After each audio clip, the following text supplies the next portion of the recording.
দরকারে মানুষকে কত কি হতে হয়, বাড়ির কাজ বলে কথা। ভাই আজকে রাজমিস্ত্রির কাজ করছে, বাড়িতে মেঝে ঢালাই পড়ছে, তার জন্য দাদু ভাই দুজন মিলে লেবার হয়ে গেছে, আর একটা মিস্ত্রি নেওয়া হয়েছে। বাড়ির কাজ হলে সব রকম কাজই করতে হবে। আজ সকালেই বাড়িতে আবার অশান্তিও হয়ে গেল। সকাল সকাল অশান্তি থেকেই শুরু হলো দিনটা। মিতালি মিঠাই লাইভ লাগে প্রত্যেককে ওয়েলকাম। আসলে তোমার সবাই অনেক ভালো আছে, তোমাদের আশীর্বাদে আমরাও অনেক ভালো আছি। কালকে রাতে যদি দাদু একবার বলতো যে ভাইকে আজ কাজে যেতে হবে না, বাড়িতে আমার হাতে হাতে একটু কাজ করে দেবে, অনেক কাজ রয়েছে, আমি একা সামলাতে পারবো না, তাহলে দিদা অত ভোরবেলা ঘুম থেকে উঠে রান্না করতো না।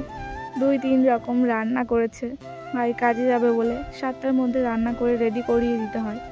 অত সকালবেলা উঠে তাহলে রান্নাটা আর করতে হতো না।